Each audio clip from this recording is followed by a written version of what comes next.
अस्सलाम वालेकुम नाज़रीन, आप देख रहे हैं स्टेट क्राफ्ट और मैं हूं सैयद मुज़म्मिल शाह। पाकिस्तान तहरीक इंसाफ एक मरतबा फिर से कंट्रोवर्सीज़ का शिकार है और इस मरतबा जो वजह बनी है वो पब्लिक अकाउंट्स कमेटी की चेयरमैनशिप के हवाले से है। साथ साथ ये कि पीपल्स पार्टी की तरफ से नदीम अफजल चंद साहब ने एक बड़ा दावा किया और वो ये था कि तहरीक इंसाफ की लीडरशिप से मैंने बज़ाते ख़ुद जाकर मुलाकात की, हुकूमत साजी की उनको दावत दी, लेकिन उनकी तरफ से रिजेक्शन सामने आई।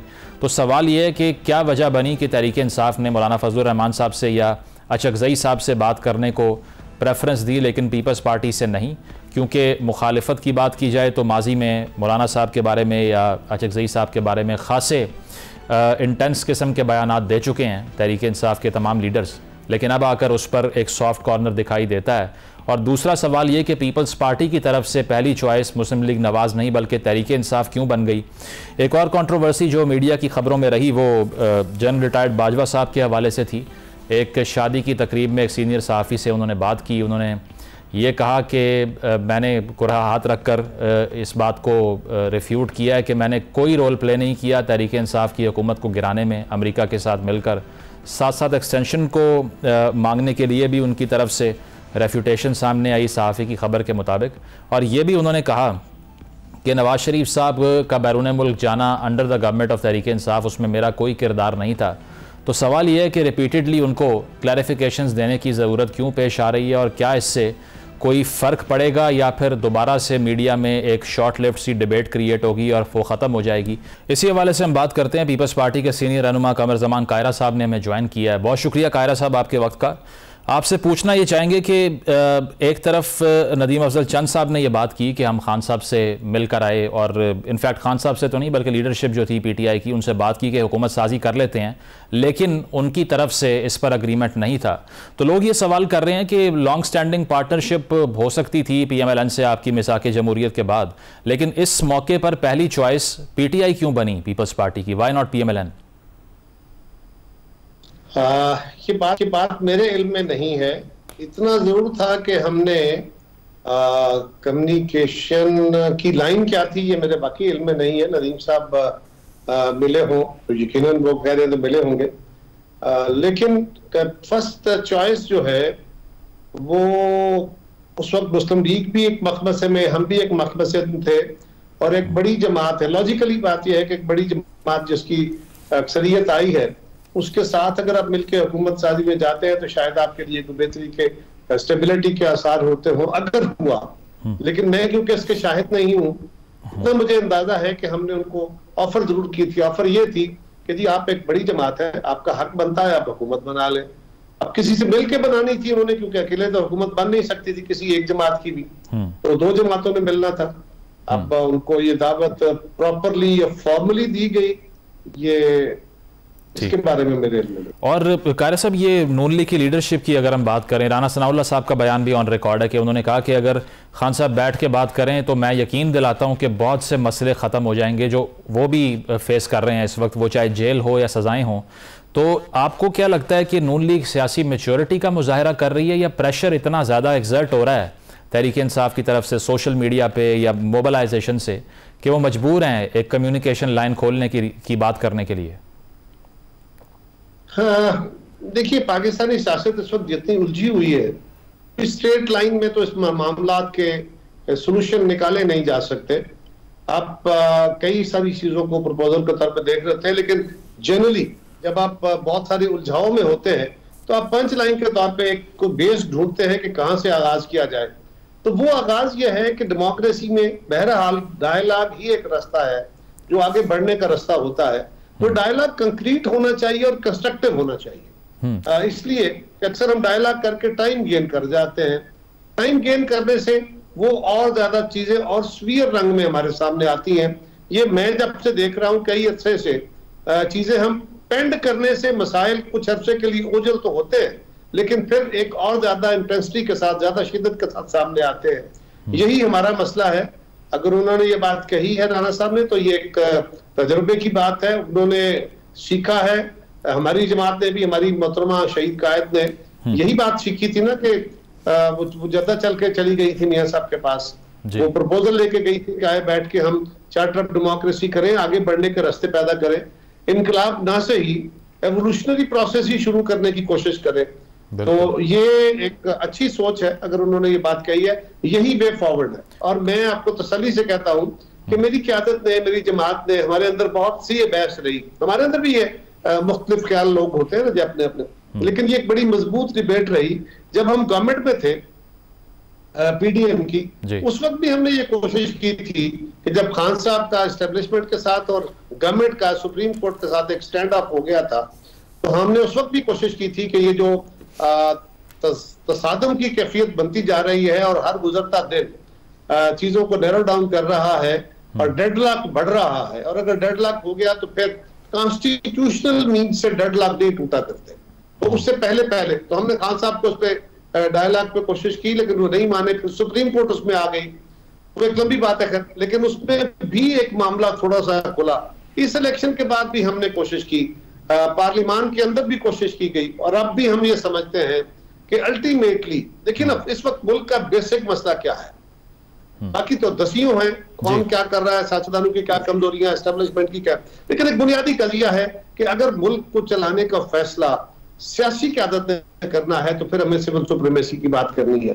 सिविल सुप्रीमेसी के लिए जब तक सिविल कुव्वतें या पॉलिटिकल कुव्वतें आपस में बैठेंगी नहीं, बैठने से मुराद ये नहीं है कि आप कोई महाजराई कर लेंगे, आप एक महाज खड़ा कर देंगे, नहीं, आप आपस में बैठ के जो पेटी किस्म के इश्यूज हैं उनको पेंड करें, उनको भुलाएं या कम से कम उनको मुलतवी करें, और जो मेजर इश्यूज हैं उनके ऊपर बैठ के कोई वे फॉरवर्ड डिजाइन करें। तो डायलॉग ही, यानी रेवोल्यूशन ना सही, एवोल्यूशन में तो डायलॉग का ही रास्ता है, तो ये रास्ता तो बहुत अच्छा है। अल्लाह करे खान साहब को भी ये बात समझ आ जाए। बिल्कुल, आपने महाजराई की बात की। अब अनफॉर्चुनेटली हम ये सुनते आए हैं कि इंतखाबात स्टेबिलिटी की राह हमवार करते हैं, रिसेंटली इससे ऑपोजिट हो रहा है। अभी बाई इलेक्शन हुआ है, इसके बाद पीटीआई ने कहा कलेक्टिवली पूरे पंजाब में हमारा मैंडेट चोरी हुआ है। इसके अलावा खान साहब ने भी ये बात की कि पुलिस ने इलेक्शन करवाया है, दरअसल वोट जो डाले गए हैं वो गिनती में आए ही नहीं कहीं से। तो आपको क्या लगता है कि मैंडेट के ऊपर जो सवालात हैं वो कितना बड़ा चैलेंज है? ये तो इंटेंसिफाई होता जा रहा है मामला। ये जो बाय इलेक्शन है ना जी, मेरे ख्याल में तो गवर्नमेंट के लिए कोई बड़ा चैलेंज था नहीं। इस बाय इलेक्शन की मोर और लेस वही सूरत हाल है जिस तरह के सवाल जनरल इलेक्शन के ऊपर थे, उसी तरह के सवाल इसके ऊपर है। और अगर वही सारा कुछ है, वही महाजराई की कैफियत है, वही इदारों के साथ ताल्लुक की कैफियत है, तो इसको कोई बैद भी नहीं कहा जा सकता, ये उसी की कंटिन्यूएशन का एक रंग बनता हो। लेकिन मैं समझता हूं कि इस वक्त मैंडेट, उनको अपने मैंडेट का बिल्कुल फिक्र करना चाहिए और अपने मैंडेट की बहाली की कोशिश करनी चाहिए। हमें भी इसके ऊपर कुछ सवालात थे, हमारे भी। तो जो बात बिलावल साहब ने भी कही, हमारी सारी जमात भी कहती रही, आप लोग भी कह रहे हैं कि डायलॉग के जरिए एक तो हम करंट क्राइसिस के सॉल्यूशंस के बारे में कुछ कंसेंसस बिल्ड करें जी, और दूसरा हम कानून साजी के जरिए इलेक्टोरल रिफॉर्म्स ऐसी कर लें जिससे मजीद शफाफियत हो जाए। एकदम तो सारी शफाफियत आ नहीं जानी। बिल्कुल, आप तारीख के तालिब इल्म हैं और मैं खुद आपको सुनता रहता हूँ, माशाल्लाह आप बड़ा आला किस्म की एजुकेशन दे रहे हैं। सो तारीख का सबक तो यही है ना एवोल्यूशन का, कि जो आज मुआशरे हमारे सामने मौजूद हैं, जहां रूल ऑफ लॉ है, responsible behaviour of the societies है, वहां पे तो वो ग्रेजुअली हुआ है और वो सोसाइटी के अंदर तब्दीलियां आई हैं, माइंडसेट बदले हैं, और तब जाके इदारों के रोल बदले हैं। हमारे यहाँ सोसाइटी का रोल नहीं बदला, ना वो जज्बा-जरी मुआशरे की और जो ट्राइबल किस्म की हमारी रवायतें थी वो बदली हैं, ना हमारे इदारों के रोल बदले हैं, ना हमने जो जमहूरियत की रूह का ख्वाब देखा था, ना वो, ना आजादी का ख्वाब पूरा हो पाया। तो इसलिए हमारे इदारों का रोल जो ख्वाब देखते हैं, सोचते हैं कि क्यों बरतानिया की तरह, क्यों इंग्लैंड की तरह, नॉर्वे और डेनमार्क की तरह हमारे यहाँ इदारे काम नहीं करते, इसलिए कि लोग हमारे जैसे हैं और हमारा माइंडसेट नहीं बदला। वहां माइंडसेट बदल के इदारे बदले। बिल्कुल बिल्कुल। और हुकूमत साजी के हवाले से कायरा साहब अगर बात कर लें तो आइनी ओहदों के ऊपर जिस तरह सदर पाकिस्तान की बात करें, सेनेट की बात कर लें, ये तो रिजॉल्व हो गया। पीपल्स पार्टी ने जो स्टेक्स जो उन्होंने एम किए थे वो उन्हें मिल गए, लेकिन गवर्नरशिप पे क्या कोई रुकावट है या कोई और वजह है अब तक? नहीं, कोई रुकावट तो मेरे ख्याल में नहीं है। मसला वैसे भी है ना कि ये जो गवर्नर चारों लगे थे, ये पीडीएम की गवर्नमेंट में लगे थे, तो हमारे इसी गवर्नमेंट ने समझे लगाए थे, और अब वो तब्दील करने हैं, एक फैसला हो चुका है। लेकिन गवर्नर वैसे भी प्रायोरिटी में लास्ट आते हैं, क्योंकि जो कोई इसकी कोई मुद्दत तो होती नहीं है। असेंबली की आइन और कानून के तहत असेंबलियों की मेंबरशिप हो या प्राइम मिनिस्टर चीफ मिनिस्टर के ओहदे हो या प्रेसिडेंट का या स्पीकर का या चेयरमैन सेनेट का, तो उनकी तो एक मुद्दत होती है ना, कितने अरसे के अंदर ये होना है, इतने अरसे के बाद ये होना है, इतने दिन में ये। तो गवर्नर का लिए कोई ऐसा हार्ड एंड फास्ट कोई लॉ नहीं है, लिहाजा इसको लास्ट प्रायोरिटी पे रखा गया। मेरा ख्याल है अगले इस हफ्ते के अंदर अंदर 2-4 दिन में ये फैसला हो जाएगा। और कारी साहब, ये जो पार्लिमानी कमेटियों की तश्कील है, इसके लिए सुना है कि नवीद कमर साहब, खुर्शीद शाह साहब के नाम ज़ेरे गर्दिश हैं, इसको कंफर्म कर सकते हैं आप? पार्लिमानी कमेटियों के लिए किस बात के लिए? उनकी जो स्पीकर कौमी असम्बली के साथ मुशावरत हुई है चेयरमैन के लिए।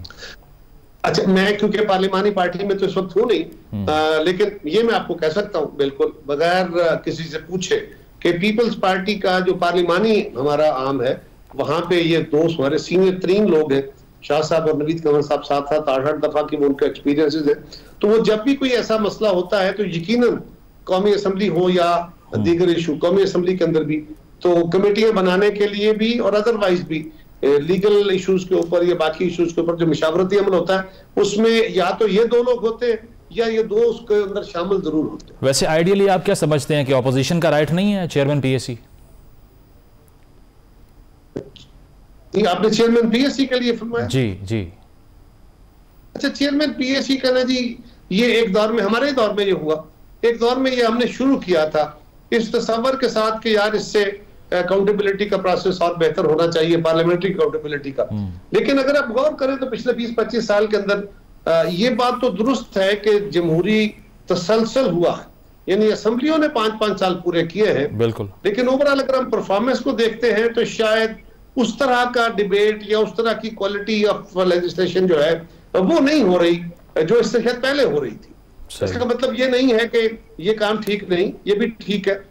पीएससी के लिए भी ये एक तस्वर था, अच्छी बात है, ये ट्रेडिशन बननी चाहिए।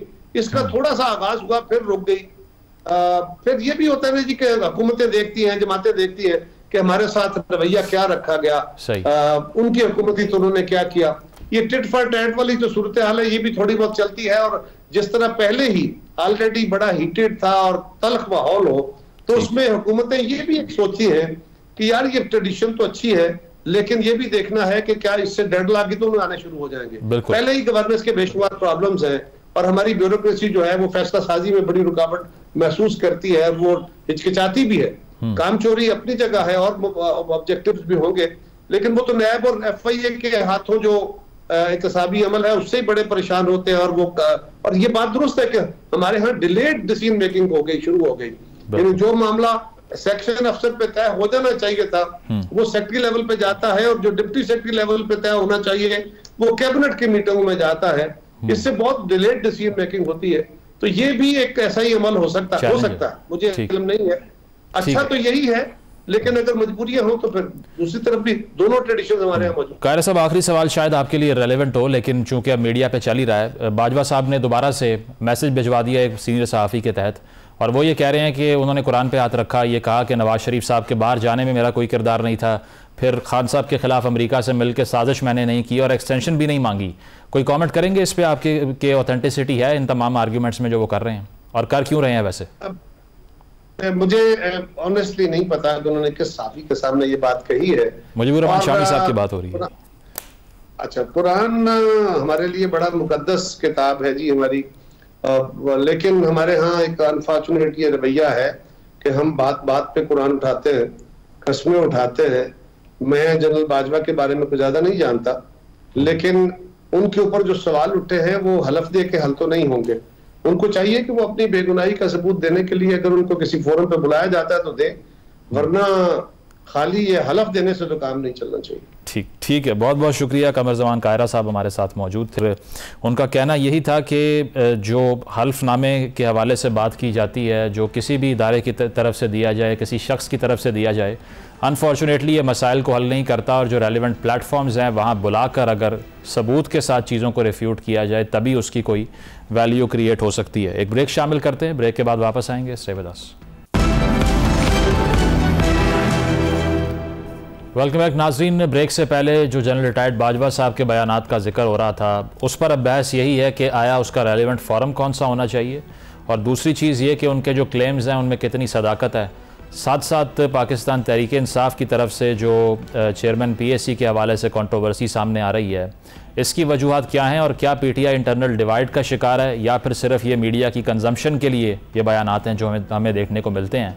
इसी हवाले से गुफ्तगू का आगाज़ करते हैं। पैनल हमारे साथ मौजूद है। मज़हर अब्बास साहब मौजूद हैं, सीनियर सहाफ़ी हैं, तजिया निगार हैं। मोहसिन बेग साहब हमें ज्वाइन कर रहे हैं, आप भी सीनियर सहाफ़ी तजिया निगार हैं। और मुज़म्मिल सुहरवर्दी साहब हमारे साथ मौजूद होंगे, सीनियर सहाफ़ी तजिया निगार हैं। आप तीनों का बहुत बहुत शुक्रिया। मदर साहब, आपसे आगाज़ करना चाहूँगा, ये बताइएगा, बाजवा साहब के हवाले से एक और सीनियर सहाफ़ी ने दावा किया कि उनकी शादी में मुलाकात हुई, उन्होंने कुरान पे हाथ रख दिया। बार बार वजाहत पेश करने की ज़रूरत क्यों पेश आती है, नंबर 1। और दूसरी चीज़, जो वो कह रहे हैं कि नवाज शरीफ साहब को ख़राबी सेहत की बिना पे जाना पड़ा बाहर, कोई किरदार नहीं था मेरा, एक्सटेंशन मांगने में कोई किरदार नहीं था, PTI की हुकूमत अमेरिका के साथ मिलकर गिराने में कोई किरदार नहीं था, इसका कोई इसकी न्यूज़ वैल्यू कैसे बन जाती है? हर महीने ये कंट्रोवर्सी दोबारा रीसर्फेस कर जाती है। देखिए, जो रिपोर्टर होता है ना, उसका जाहिर है जनरल बाजवा पाकिस्तान की हमारी 2018 ऑनवर्ड्स आप समझ लें कि 2 इलेक्शंस जो हुए हैं उनके बीच के एक बड़े मरकज़ी किरदार हैं।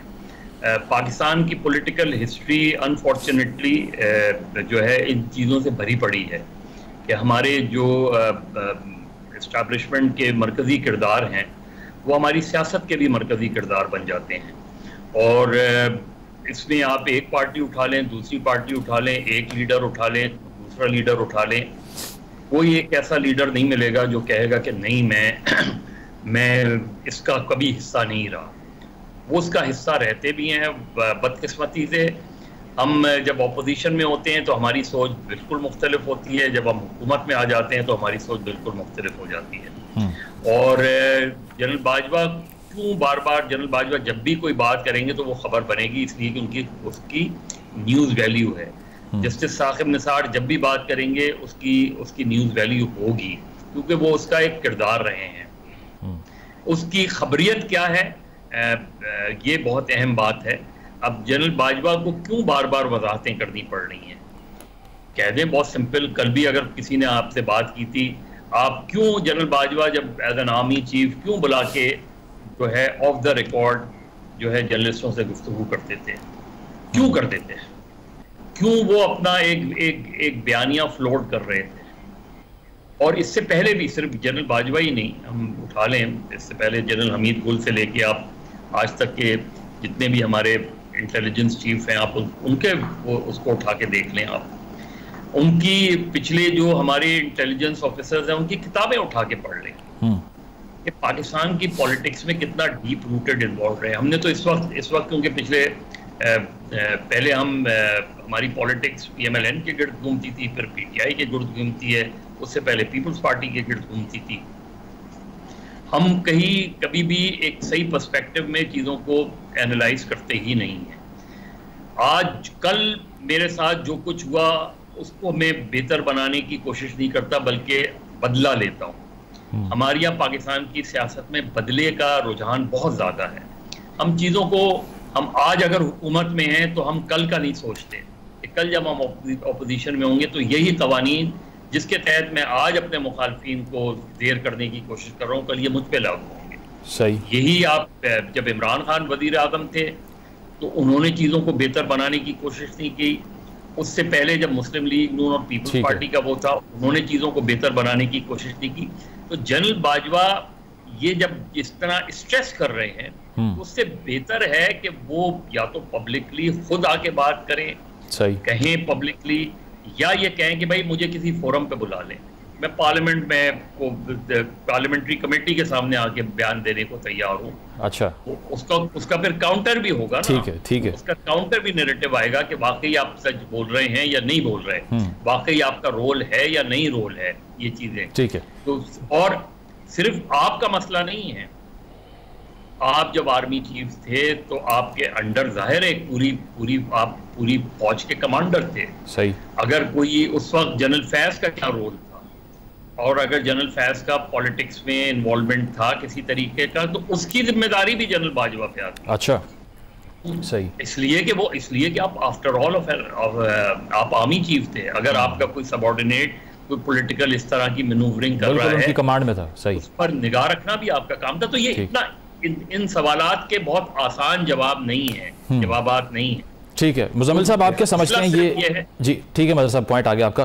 मुजम्मिल साहब, ये जो बात की जा रही है, आपको लगता है कि पॉलिटिकल रोल पे कहीं ना कहीं रिग्रेट है बाजवा साहब को, इसीलिए वो रिपीटेडली इस तरह के मैसेजेस कन्वे करवाते हैं, या फिर आपको ये लगता है कि वो अब भी शायद ऑप्टिमिस्ट हैं कि मेरी ये बातें करने से जो कंट्रोवर्शियल उनकी शख्सियत को बनाया गया, क्योंकि नवाज शरीफ साहब ने भी इल्ज़ाम लगाया, खान साहब ने भी इल्ज़ाम लगाया, कोई फ़र्क पड़ेगा इन क्लैरिफिकेशन से? नहीं, मैं समझता हूं कि उनके ऊपर चूंकि 2 साल तक बराह रास्त बात करने पर पाबंदी है, और जो मुझे लगता है कि जीएचक्यू उन पर ये पाबंदी वेव करने के लिए तैयार नहीं है। हमने पिछले दिनों सुना कि एक जर्नलिस्ट उनको मिलने गए तो एमपी ने उनको मिलने नहीं दिया गया और उनको बाहर से वापस भेज दिया गया उस जर्नलिस्ट को, और कहा गया कि आप नहीं मिल सकते, जिससे लगता है कि जर्नलिस्टों का इंटरेक्शन जनरल बाजवा से कुछ बराह रास्त पर जो पाबंदी है कानून के तहत, उस पर सख्ती से अमल दरामद कराया जा रहा है। अच्छा। दूसरी तरफ जो पॉलिटिशियंस हैं वो रोज उनके खिलाफ बयान देते हैं, उनको उनके बारे में बात करते हैं और वो जवाब नहीं दे सकते। आप टेक्निकल एक बात समझें, एक आदमी के बारे में पीटीआई भी बात करती है, पीएमएलएन भी बात करती है, और भी मौलाना फजलुर रहमान भी बात करते हैं, लेकिन कानून के मुताबिक उसको जवाब देने की इजाजत नहीं है इस वक्त। सही। और उसको जवाब देने की इजाजत के लिए वो अगर किसी जर्नलिस्ट से मिलना भी चाहे तो आजकल वो पाबंदी है, लिहाजा वो कोई भी ऐसा मौका जहां उसका इंटरेक्शन हो जाए उसको इस्तेमाल करके अपनी बात कहने की कोशिश करता है।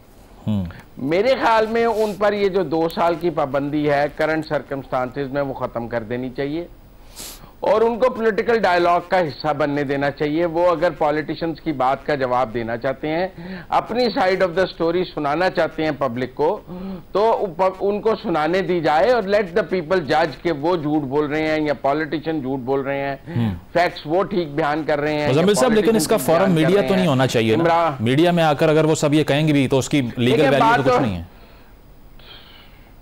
देखिए, पॉलिटिक्स में बहुत सी चीज़ों के लिए मीडिया ही बेहतरीन प्लेटफॉर्म है, बाकी जो लीगल जुडिशियल प्लेटफॉर्म्स हैं उनकी बात बाद में आती है। पीपल आर द बेस्ट जज, लेट द पीपल डिसाइड। इस वक्त बात पब्लिक डिस्कोर्स में हो रही है।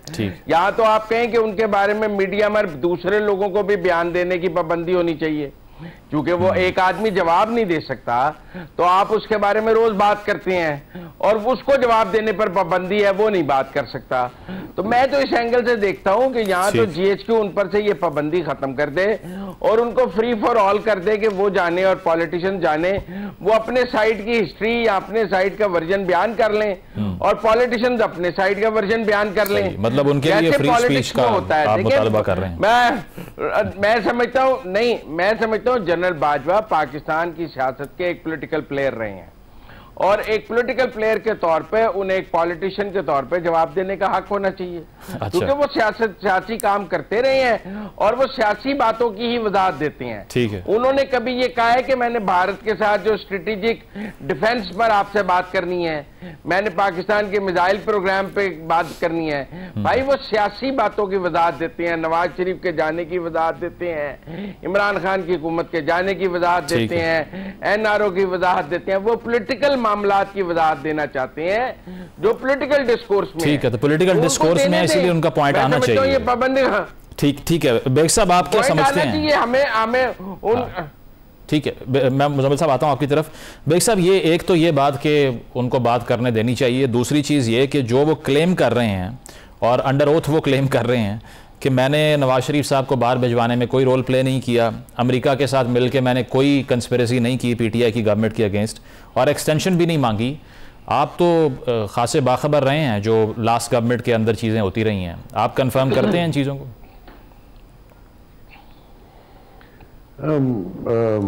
मेरे ख्याल में बाजवा साहब शायद गलत बयानी से काम ले रहे हैं।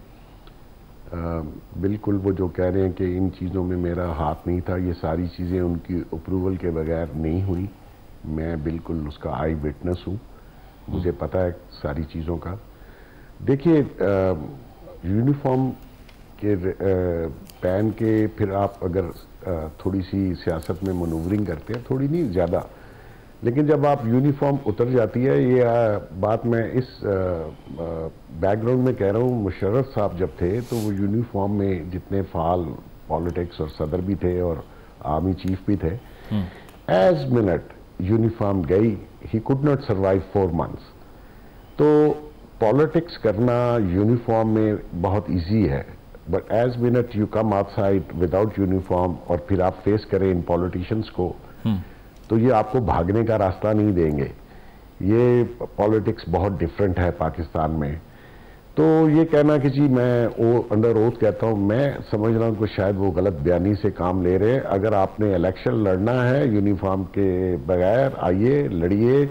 मुजम्मिल साहब कह रहे हैं उनको आज़ादी दें बोलने की, मैं कहता हूँ उनको आज़ादी नहीं इलेक्शन लड़ने की। उनको पता चले कि इलेक्शन और ये कॉन्स्टिट्यूंसी की पॉलिटिक्स क्या होती है। वो किस पार्टी से लड़ेंगे, सब तो नाराज हैं उनसे। करें नहीं, देखिए पार्टी वो खुद भी अपनी बना सकते हैं, मुशर्रफ साहब ने भी बनाई थी। तो मकसद ये है कि दूर से पॉलिटिक्स बहुत अच्छी लगती है, लेकिन जब आप इनसाइड पॉलिटिक्स हो, आपने कॉन्स्टिट्यूंसी की पॉलिटिक्स करनी हो, it's total different ball game. बिल्कुल। अब बयाना दे के आप जान नहीं छुड़ा सकते। आप ये कहते थे कि ये बाजवा डेक्ट्रॉयन है और मेरा एक वो है, जब इलेक्शन पे इन्होंने बहुत जोर डाला, जब इमरान खान की गवर्नमेंट डिसलॉज हुई, ये चाहते थे कि डिसलॉज हो जाए लेकिन इलेक्शन हो, जो कि इलेक्शन नहीं हो सकते थे। वो सेंसस जो थे वो अप्रूव हुए थे, उसमें 4-5 माह लगते हैं हल्का बंदियों में जी। तो मैं समझता हूं कि जो भी लोग यूनिफॉर्म में अगर पॉलिटिक्स में हैं तो उनको अपने फ्यूचर, अपनी आने वाली नस्ल के ऊपर थोड़ा सा गौर करना चाहिए। अगर आप इस पाकिस्तान में रहेंगे विदाउट यूनिफॉर्म, तो आपको वो याद रहना चाहिए कि फिर ये लोग आपके बारे में क्या गुफ्तगू करेंगे, कौन सी डील्स करेंगे, ओपन क्या हुआ था क्या नहीं हुआ था। बहुत से किस्से हैं और बहुत सी चीजें हैं। देखिए मतलब एक हकीकत है पिंडी, और पिंडी ये भी हकीकत है, पॉलिटिक्स उनके बगैर आप नहीं कर सकते। अगर जो नहीं कर सकता उसका हाल आप देख लीजिएगा, और देख भी लिया लोगों ने, और आगे गॉड नोज आप देख लेंगे। तो मकसद ये कि रियलिस्टिक होना चाहिए, और जो बात आप करें वो सच करें, हाफ सच ना बोलें कि ये ठीक है और वो ठीक नहीं है। आप अगर बताना तो खुल के बताएं, क्या सच है क्या। बिल्कुल। प्रोग्राम में एक ब्रेक शामिल करते हैं, ब्रेक के बाद वापस आएंगे। Stay with us. Welcome back नाज़रीन, पैनल हमारे साथ मौजूद है, डिस्कशन को आगे बढ़ाते हैं। मदर साहब ये जो बात कर रहे हैं बेग साहब, अब अगर हम ये तसव्वुर कर लें कि ठीक है, आपने भी कहा कि आपको उनकी बातों पे ट्रस्ट नहीं है, अगर वो नवाज शरीफ साहब को बाहर भिजवाने में कोई रोल प्ले उन्होंने नहीं किया, तो ये कहना कि अगर PMLN उनसे सेटिस्फाइड है वो भी नहीं है, PTI सेटिस्फाइड है वो भी नहीं है, तो फिर उनकी ये जो पॉलिटिकल मैनूवरिंग एलिजिडली जो थी, जिसके बारे में आप भी बात कर रहे हैं, इसका फ़ायदा किसको हुआ, राज़ी कौन हुआ उनसे? देखिए, एक तो जो मुजम्मिल बात करें, मैं एग्री करता हूं कि person should have right to reply. किस कोई मेरे ऊपर इल्ज़ाम लगा रहा है और मुझे उसका जवाब देने की इजाज़त नहीं है। मेरे ख्याल में हमारे यहाँ चूँकि जिस तरीके से अनफॉर्चुनेटली इस्टेब्लिशमेंट के बड़े प्लेयर जिस तरीके से पॉलिटिक्स में इन्वॉल्व रहे हैं, उन पर इल्ज़ाम आते हैं, लेकिन ये कि रिटायरमेंट के बाद वो जवाब नहीं दे सकते। रिटायरमेंट से पहले उनके खिलाफ कोई बोल नहीं सकता। अब मसला ये है कि इस वक्त जनरल बाजवा बात कर भी रहे हैं और नहीं भी कर रहे, यानी उनको जैसे अभी कह रहे थे कि कोई उनसे इंटरव्यू करने गया तो उसको इजाज़त नहीं थी, लेकिन शादी की तकरीब में उन्होंने सारी बातें कर ली इसमें। तो ये इससे बेहतर है कि आप उन पर से पाबंदी हटाएं, और जनरली तो मेरे ख्याल में इस तरह की पाबंदी टू बी वेरी ऑनेस्ट होनी नहीं चाहिए। अगर आप क्लीन हैं, क्लियर हैं, तो क्यों पाबंदी हो। मेरे ऊपर कोई 2 साल पहले किसी ने इल्ज़ाम लगाया, मैं 2 साल तक उसके इल्ज़ाम का जवाब नहीं दे पाऊँ, ये कैसी पाबंदी है। और क्योंकि हमारी पॉलिटिक्स में हमारी ब्यूरोक्रेट्स भी पूरी तरह इन्वॉल्व रहते हैं, हमारे जजेस भी पूरी तरह इन्वॉल्व रहते हैं, हमारी इस्टेब्लिशमेंट के लोग भी पूरी तरह इन्वॉल्व रहते हैं, तो बेहतर है कि ये पाबंदी नहीं होनी चाहिए। इसलिए कि जिस जमाने में और जिस स्पिरिट में ये पाबंदी लगी थी वो बड़ी मुख्तलिफ थी। आज तो हर आदमी का अपना एक रोल है। अब मैं 2 साल जवाब नहीं दे सकता, एक कोई सेक्रेटरी है वो जो 2 साल जवाब नहीं दे सकता। भाई क्यों जवाब नहीं दे सकता? उस पर आज इल्ज़ाम लग रहा है तो वो क्या करे? तो मेरे ख्याल में ये पाबंदी हटनी चाहिए। बाकी जो बातें हैं, ये जब जनरल बाजवा कोई इजाज़त होगी और होनी चाहिए, मैं जो मुजीबुर रहमान शामी साहब के ज़रिए हम कोई गुफ्तगू सुन रहे हैं, किसी और के ज़रिए गुफ्तगू सुन रहे हैं, किसी ने इंटरव्यू उनसे मंसूब करके इंटरव्यू चला दिया उनका, वो बातें वो कर रहे हैं, और उन बातों की ज़्यादातर बातों की उन्होंने तरदीद नहीं की। कुछ बातों की है यकीनी तौर पे, लेकिन कल जैसे बातें हुई हैं या परसों बातें हुई हैं उसकी तरदीद नहीं आई है, सच अभी तक तो कम से कम नहीं आई है। इसका मतलब है अगर तरदीद नहीं आई है तो उन बातों को दुरुस्त मान लिया। मतलब सब शॉर्टली इसका रेलेवेंट फोरम क्या होना चाहिए if he responds? The relevant forum तो एक तो पार्लियामेंट की जो कमेटी है वो बुलाए उनको। हमारी पार्लियामेंट कोई रोल ही नहीं प्ले करी। सेनेट की होल ऑफ कमेटी जो है वो उनको बुलाए। ख्वाजा आसिफ साहब ने कहा था, बाद में उन्होंने कहा कि मुझे भी कॉल्स आ रही हैं। जनरल फैज को बुलाए, उनसे पूछे, सवालात करे।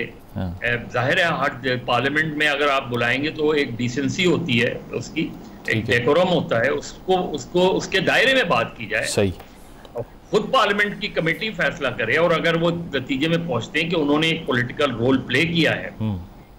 सवाल ये कि नवाज शरीफ, इमरान खान, आसिफ अली जरदारी, XYZ, मेरे नुक्ते नजर से कोई ऐसा भी नहीं है जो जिनका कोई ना कोई किरदार ना रहा हो विद द एस्टैब्लिशमेंट। ठीक है, पॉइंट आ गया आपका। मुजम्मिल साहब, वक्त महदूद है।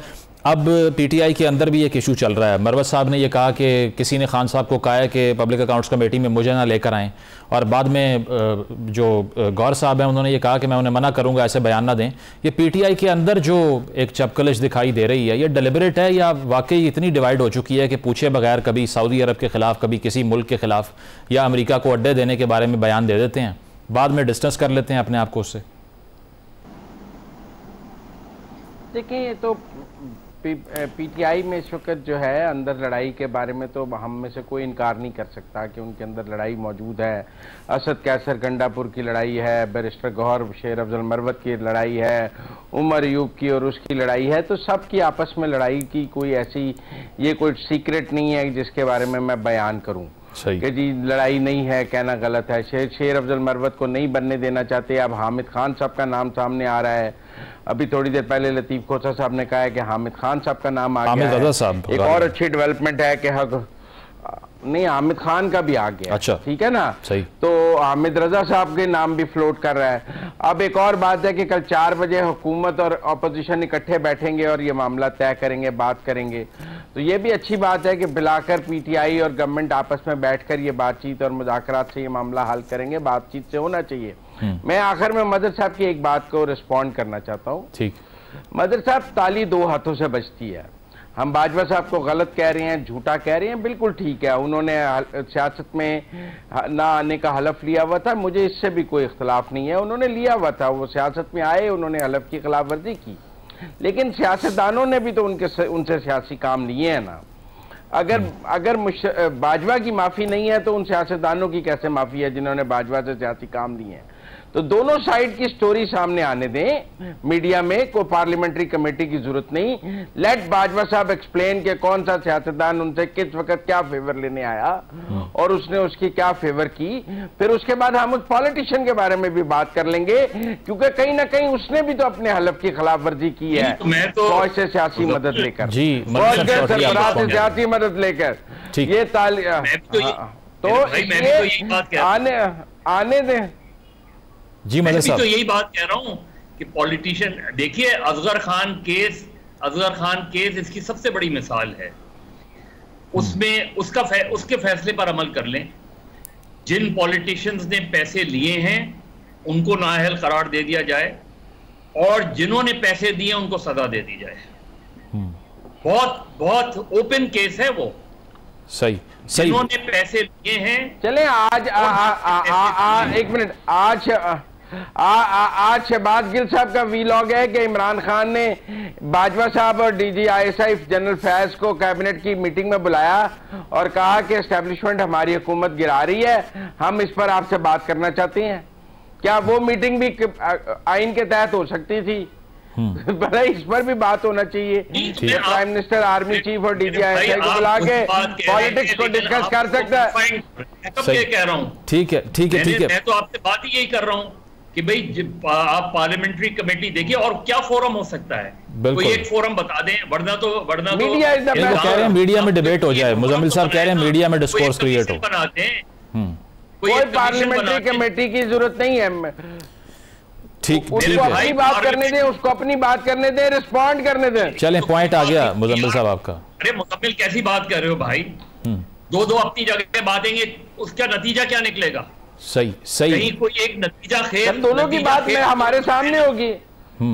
अरे मेरे भाई कोई नतीजा खेल, नतीजे की जरूरत नहीं है, नतीजे की जरूरत ही नहीं है जी, वो कह रहे हैं। नहीं ये दो सियासी मेरे भाई नहीं सियासी जमातें अपनी अपनी कोई चीज डिसाइड भी तो करेंगे ना। बात की बात है, चाहिए या सिर्फ बस सिर्फ अखबारों बात की बात है। ठीक है, मतलब आपके नजदीक मीडिया के डिस्कोर्स का फायदा ठीक है नहीं है। दोनों पार्टीज की बात तो आने दें मैदान में। सही सही सही, बेग साहब आप सेटल कर दें इस डिबेट को कि ये मीडिया में डिस्कोर्स का कोई फायदा है नहीं। जी मदर साहब और सरवर्दी साहब जो गुफ्तगू कर रहे हैं ना, बेसिकली वो मीडिया में है तब भी कुछ नहीं होगा सिवाय इसके के हेर से है।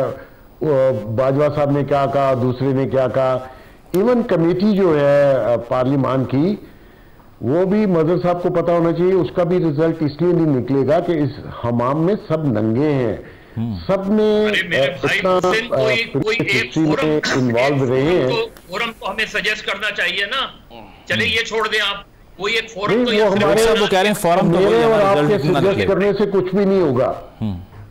मेरे और आपके सजेस्ट करने से कुछ भी नहीं होगा। कोई एक फोरम तो बताए ना, या सिर्फ नहीं मैं नहीं बता रहा, मैं शिकवा जवाब शिकवा चलता सर, आप मुझे बात तो करने देना। चलें बेग साहब आप कंप्लीट कर लें। राइट फोरम फिर क्या है, असल सवाल ये है। मैं ये कह रहा हूं कि किसी फोरम पे उन्होंने नहीं आना, वो ना उनको वो उस तरीके से डिफेंड कर सकेंगे। आप देखिए वो कोर्ट में पेश नहीं होते। अभी फैज साहब ने 2 जगह बुलाया गया, वो दोनों जगह खुद पेश नहीं हुए। सही। और ये मतलब हकीकत यही है कि उनको बुला के पूछ के आप क्या कर लेंगे, कुछ होना नहीं है। सही। उन्होंने आज तक किसी अपने बंदे के ऊपर सिविलियन साइड पे कोई केस करने नहीं दिया, ये हकीकत है। ठीक है। और इसको से डिनाई कोई ना करे। पार्लियामान आपकी इतनी मजबूत नहीं है कि वो बुला के उनके ऊपर कोई फैसला कर दे, और उसको मानेगा कौन और उसको बिलीव कौन करेगा। ठीक है ठीक है ठीक है। तो बेहतर यही है। ये अभी आप देखिए शामी साहब के पास वो गए हैं, उनको डिबेट थी या शामी साहब ने कोई इनसे सवाल किया होगा कि आप थे इन कामों में या नहीं थे, उन्होंने खुद से ही उनको बताया कि आप जरा चलवा दें। आराम उनको भी नहीं है भाई, आप बैठे आराम से, जब आपको टाइम मिलेगा आप फ्री होंगे उस कंडीशन से, तो आप खुद आके अपना एक्सप्लेन कर, मतलब सही वक्त का इंतजार करके अपना मौके जो है डिपेंड करता है कि आप सच बोल रहे हैं या झूठ। ठीक, पब्लिक पे डिपेंड करता है, वो डिसाइड करेगी। बहुत बहुत शुक्रिया। मजहर अब्बास साहब, मोहसिन बेग साहब, मुजम्मिल साहब मौजूद थे और कहना उनका यही था कि मीडिया डिबेट के ऊपर ये चीज़ें आ जाएं या पार्लियामानी कमेटी में बुला लिया जाए। मजहर साहब ने उसे डिसएग्री किया, तो उसका फ़ायदा इसलिए नहीं है कि उस तरह से एहतसाब का अमल शुरू करने के लिए यहाँ पर इंस्टीट्यूशंस हमारे जो हैं वो अभी कमज़ोर हैं। एक ब्रेक शामिल करते हैं, ब्रेक के बाद वापस आएंगे। Stay with us. प्रोग्राम आपने मुलाहिजा किया, अपना फीडबैक ज़रूर दीजिएगा। इजाज़त दीजिए, अल्लाह हाफ़िज़।